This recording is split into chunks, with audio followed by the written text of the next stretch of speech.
Yates' advice is basically always to train less hard. The better way of training if you are a natural, because you actually need the recovery as compared to having a bunch of gear in your body.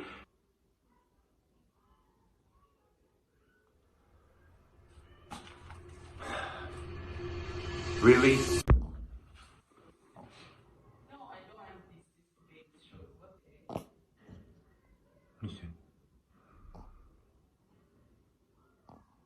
What's up, everybody? Welcome back again with another video. And today we're going to talk about Dorian Yates on the Andrew Hubermann podcast.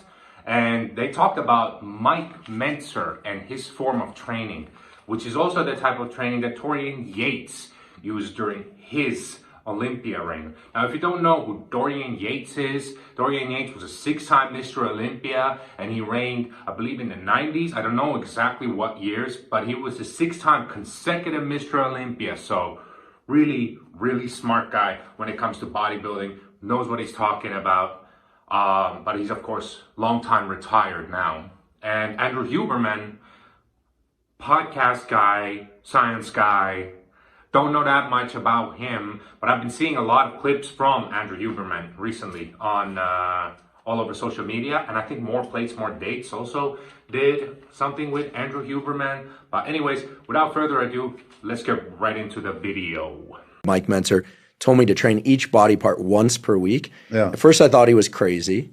So legs once a week, calves once a week, maybe twice for some people, the calves, but shoulders and arms and chest and back on 3 separate days. Legs, chest and back, shoulders and arms. Right. I thought he was crazy, but then, you know, I thought about it, and the chest and back workout, you're indirectly targeting the arms. Yep. Legs is if you do them right, is a whole body experience. And a lot of stress on your nervous system, which has to recover independently of the whatever muscle group you're training. If you do legs, I mean, really to failure, there's a lot of stress on your nervous system as well. So that also has to recover. That's why I say after 6 weeks, I've just noticed with myself and many people, it seems to like you hit a plateau there. So They mention how with chest and back training, you have indirect arm targeting. So obviously during your chest days, any pressing movements, anything of that sort, also indirectly would affect your tricep. Or during back days, indirectly you are affecting your arms. Is that true? Yes. Somewhat. So it definitely depends on exactly how you train. So if you do like really, really clean form, are you engaging your arms? Well, of course, you can't completely eliminate the muscle that does this whole form of movement. But is it enough to actually like stimulate any growth? Maybe. You know, maybe. And then the question would also be, well, why are you then training back or chest, which is a much bigger muscle group, once a week, while being concerned about hitting your arms twice a week? So even if it did do that, I don't really understand how this is like of any benefit actually, or like why is it like an important point to bring out while you're talking about this form of training. Like you're doing legs once a week, you're doing chest once a week, you're doing back once a week, but then you're saying like, oh, well, technically to my arms, I managed to basically hit arms 3 times a week because it's chest, it's back, and then it's arms day by itself. About legs. They mention about legs that it's a huge burn on the nervous system. Yes, it definitely can be, especially if you're one of these guys who trains to absolute failure or goes past failure. You're definitely burning really deeply into your actual central nervous system. So it's much harder to recover if you're, for example, doing heavy deadlifts and then you're doing heavy squats, which are also putting a lot of pressure onto your core, onto your back. They essentially become like a full body workout in a way, right? So let's see what actually the people say, because that's what I wanted to get into. What do the people think about the advice of 6-time Mr. Olympia? Our Lithium says, I love Dorian Yates and Mike Mentzer, but their advice is not for everyone. They were using heavy enhancements naturals don't take. Yeah, that is true. They were using enhancements, clearly. However, This is one of the things that I always hate about these natty guys, right? Now, I myself am training naturally, but what I hate about this like natural or this natty community is like this holier than thou of this like, oh, the bodybuilding, they don't know what they're talking about because they're all on so much steroids. It's all the steroids. Oh, they were all on those steroids, then they're steroids, then they couldn't do. If you are natural, you can actually get away with less of bullshitting. Think about it. If you are on steroids and you have super physiological amount of hormones in your body and your muscles are growing at the rate of 5 times the speed or even like going past where you genetically would be limited, why would you think that you could get away with less? What logic does that make? You're essentially saying that, oh, because I don't have all these extra things that actually make growth easier, that make it, that actually get you more bang for your buck for your lifts, then I need to do less. I've never understood that logic. And I believe that Greg Doucette agrees with me that he doesn't understand that logic. A lot of people say, yeah, but I'm natural. I can't train hard. Okay. This is probably the most important message of this video. Stop using your natty status that we don't give about as an excuse to train easier. Or how many of you think are actually training too hard? How many? 1% of you. The one thing I do understand is the recovery. So that is 100% true. If you are on steroids, you are going to recover way better. Your body's going to recover the muscle way better. So if you're going to make an argument, actually this style of training would make more sense for the naturals, because you will have this one day of this one muscle group where you go all in, you go full intensity, you get as close to a failure or go past failure as you can, and then you allow a whole week for your natural body to recover. Whereas, for example, if you were on enhancements, you could possibly get away with only allowing a day of recovery or 2 days of recovery, because everything in your body is working way faster. So for these people that are like, oh, you actually need to train easier than this, these are the people that always just train too easy. So if anything, I would say this way of training would actually be the perfect way of training, or the better way of training. I don't want to use the word perfect. The better way of training if you are a natural, because you actually need the recovery as compared to having a bunch of gear in your body. Do you actually need a week to recover from doing tricep pushdowns? I don't know. But anyways, let's move on. Sean Wahlberg says, I've tried that. It's just enough to keep muscle, but not enough to grow.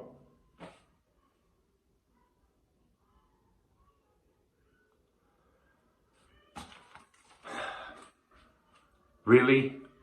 Did it freaking seem like Dorian Yates wasn't growing, or that Mike Menser wasn't growing? What kind of idiotic, like, people that say stuff like this, they don't actually, they have no understanding of anything. So if you try that and it's just enough to keep to keep onto your muscle, chances are you're training like a freaking pussy.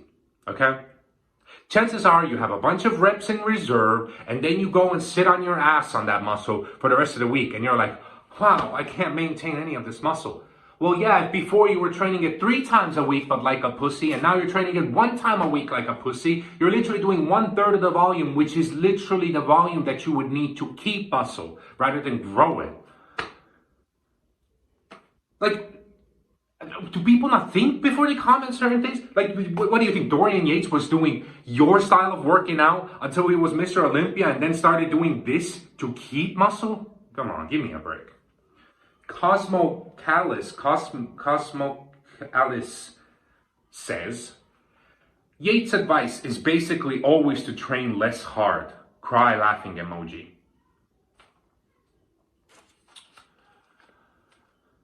Just because you train once a week doesn't mean you train less hard, okay? Does this freaking seem like it's less hard Another one like that, another one.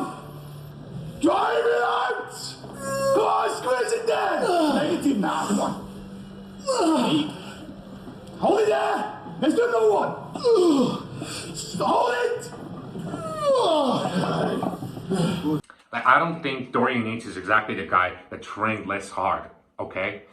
Most of the people that are in the gym are not training hard. Most of you in the comments are not training hard. You have never even tried to reach failure. You don't even understand what it is. Your failure is you thinking that, oh, the next rep I cannot do, so you won't even try it. Most of you have never even tried to see what happens if you force yourself to do an extra rep. Most of you have never hit complete failure and then been like, I'm gonna go down to 70% of weight and squeeze out more reps. Because that's essentially what Dorian Yates did.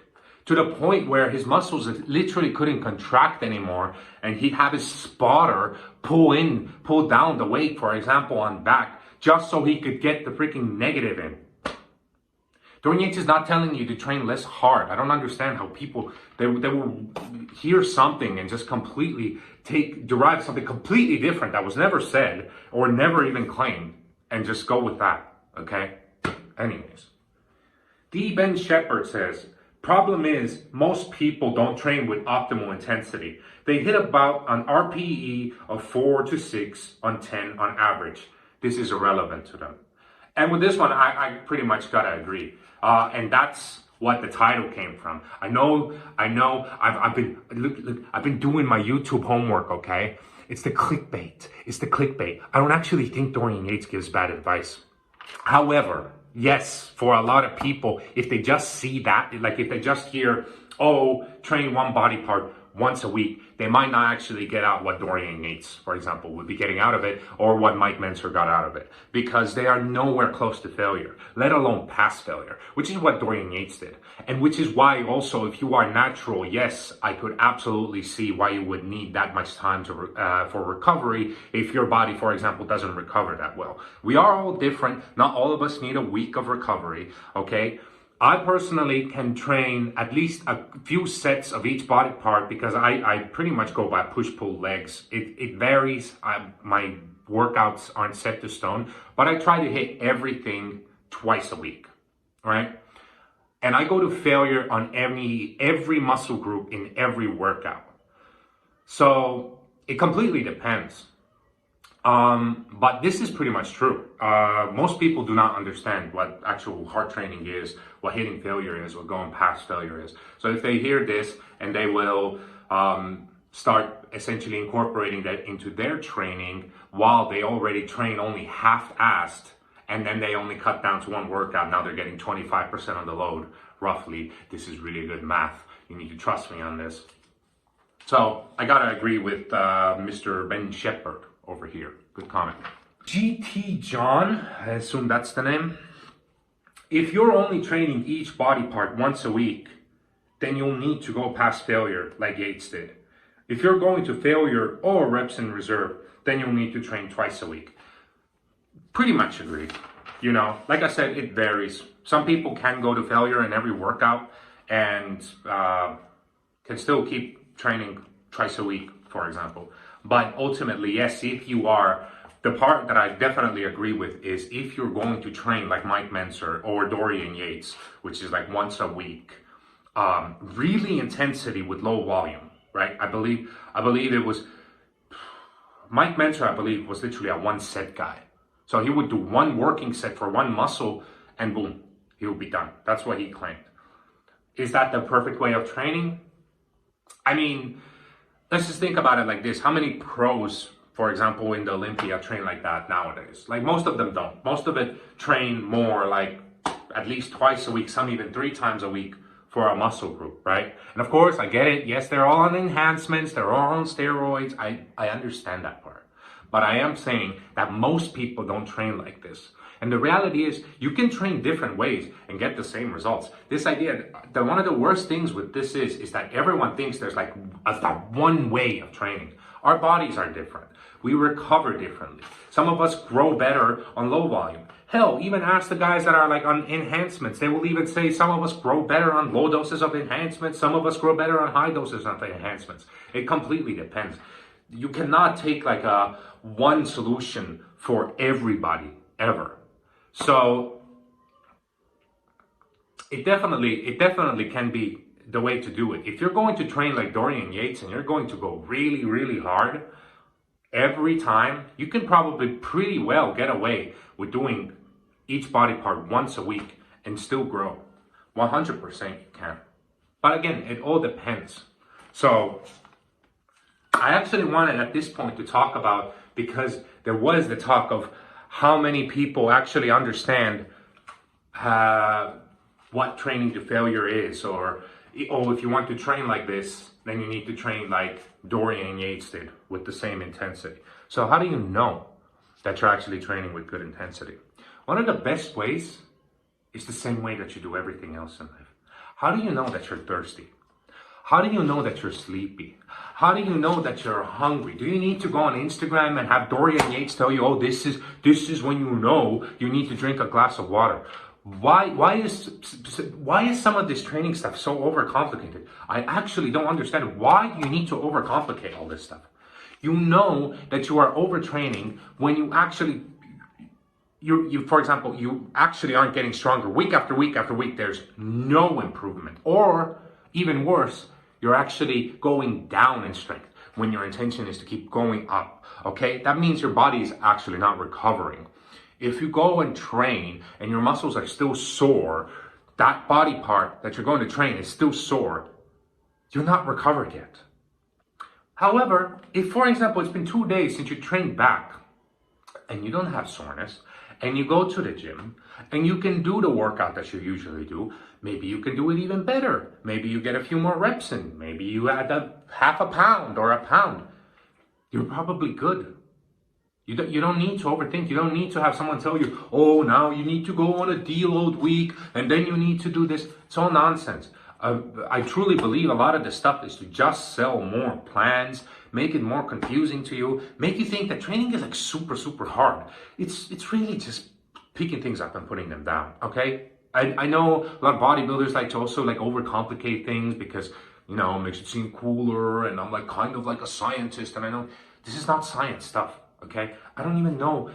I don't understand half the words that are being used oftentimes in the fitness industry.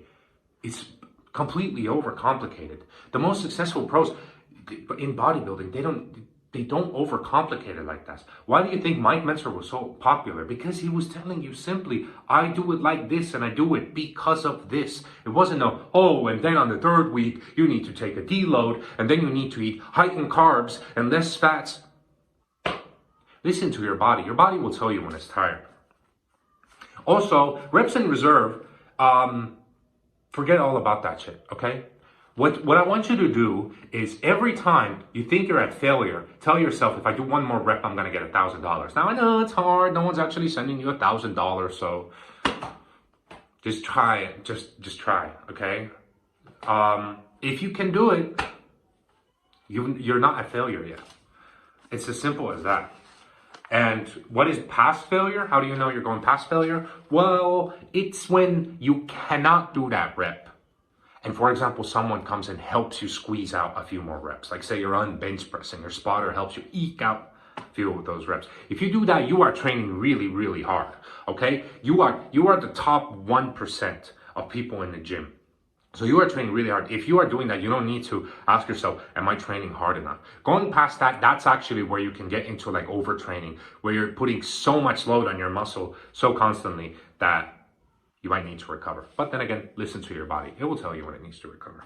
That pretty much sums it up. So what do I actually think about that advice? The advice is great, okay? Dorian Yates knows what he's talking about. And Mike Mentzer clearly knew what he was talking about. Clearly worked for him, clearly worked for Dorian Yates. Now, it doesn't always mean that just because it works for them, it will work for you. Dorian Yates, Mike Mentzer, they are the top 1 of 1,000, 1 of 100,000, 1 of 1 million in genetics, okay? Most of you are not like that. But it clearly worked because everyone else that was competing against them, that was on the stage with them, is also in that bracket. And if they were training different, yet you still had Mike Mentzer beat these guys, you had Dorian Yates as the reigning champion for 6 years, it clearly works. So The number one thing is do what works best for you. If you are, for example, you're someone that's really struggling to recover, because I know there's going to be a few people that watch this that actually do train hard. It's usually like 2 to 5% of people, I think, that go to the gym that actually train hard. But if you are one of those guys and you really are like, I'm not recovering well, maybe I've hit a plateau. I don't agree, like Dorian Yates said, that people hit a plateau after 6 weeks. You can't even achieve anything on 6 weeks. That I don't agree with. Maybe he was just being hyperbolic, you know? I'll give him the benefit of the doubt. He's the 6-time Mr. Olympia. I'm never going to claim that I know more than him. I'm just trying to simplify it down for you. If you are really someone that's like struggling with recovery, or maybe you just want to switch it up a little bit. Maybe you feel like you want to do more intensity that you're not able to do now, training twice a week. Do it once a week. See what works. I promise you're not going to shrink down. You're not going to fade away, okay? So the number one thing that I always tell is that the best type of training is the one that works best for you. The one that you enjoy doing the most is the one that you enjoy doing the most, okay? Duh. Anyways, follow me on Instagram, subscribe to my channel, like the video, leave a comment about whatever you want to leave a comment about. Like I said, it doesn't need to be about the video. You can ask about me, you can ask about, Suka in the back there. He will most of the time be in the video. Ask about whatever. You don't want to ask about something? Tell me I'm stupid. Disagree with me, so I can call you an idiot. Simple as that. But thank you for watching.